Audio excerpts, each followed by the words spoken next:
ନମସ୍କାର ଦର୍ଶକ ବନ୍ଧୁ। ଆଜି ହେଉଛି ମେ ମାସ 18 ତାରିଖ 2024 ମସିହା ଶନିବାର। ଆସନ୍ତୁ ଜାଣିବା ଆଜିର 12ଗୋଟି ରାଶିଫଳଙ୍କ ବିଷୟରେ। ପ୍ରଥମ ରାଶି ମେଷ ରାଶି।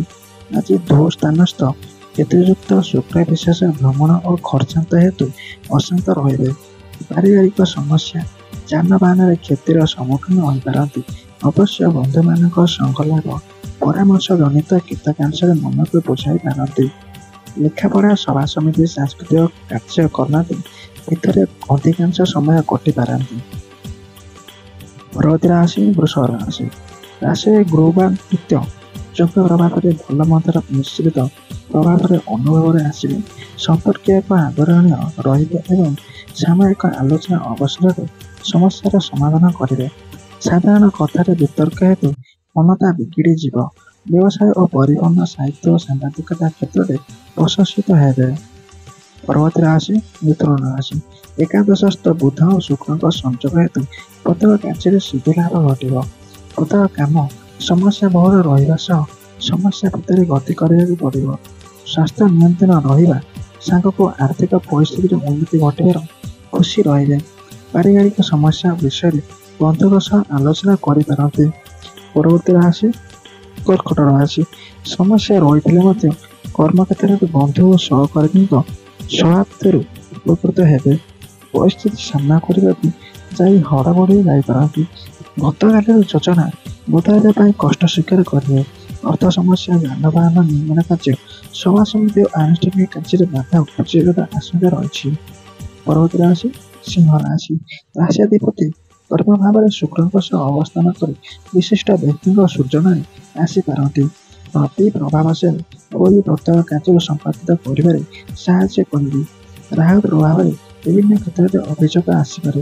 କେତେକ ଗୁରୁତ୍ୱପୂର୍ଣ୍ଣ କାମ ହାସଲ ସକାଶେ ଅନ୍ୟର ସାହାଯ୍ୟ ନେବାକୁ ବାଧ୍ୟ ହୋଇପାରନ୍ତି। ପରବର୍ତ୍ତୀ ରାଶି କନ୍ୟା ରାଶି। ରାଶିରେ ଅଷ୍ଟମସ୍ଥ ବୁଧ ପ୍ରଭାବରେ ଆଶାଜନକ କାର୍ଯ୍ୟ ଓ ଜିନିଷପତ୍ର ପାଇବାରେ ସଫଳ ହେବେ। ବାରମ୍ବାର ପରିବାରର ବିଭିନ୍ନ ବ୍ୟତିକ୍ରମର ଚିନ୍ତା ମନକୁ ଆନ୍ଦୋଳିତ କରିବ। ସହକର୍ମୀ ଓ ପଡ଼ୋଶୀଙ୍କ ଅସଂଯତ କାର୍ଯ୍ୟକଳାପ ସମସ୍ୟାକୁ ବୃଦ୍ଧି କରିପାରେ।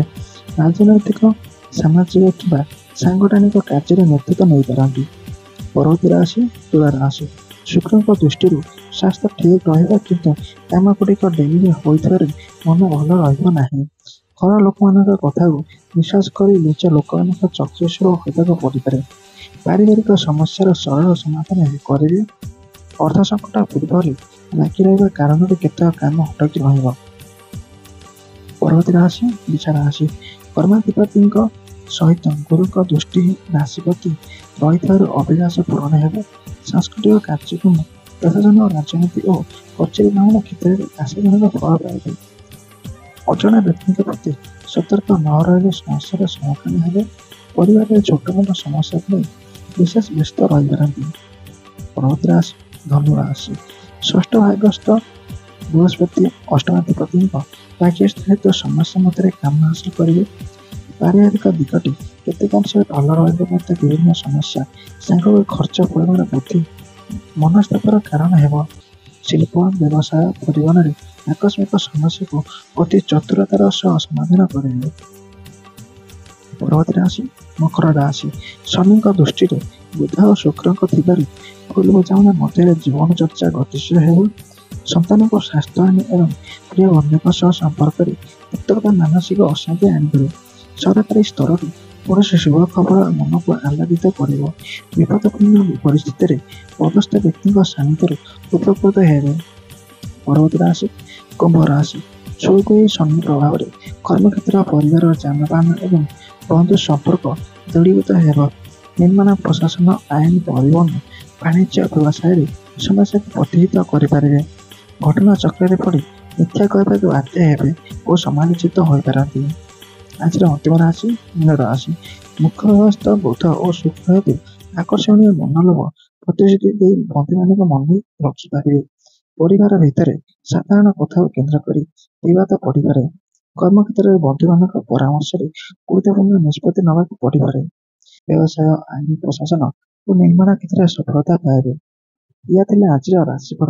ଆପଣ ମଧ୍ୟ ସଫଳ ହେବେ। ଜୟ ଶ୍ରୀକୃଷ୍ଣ। ଆପଣ ଯଦି ଏ ଚ୍ୟାନେଲ ନୂଆ ଅଛନ୍ତି वीडियो को लाइक करी, चैनल को सब्सक्राइब करी, नोटिफिकेशन ऑन करी, ऑल द सेट कर दियंतु। जय श्री कृष्ण।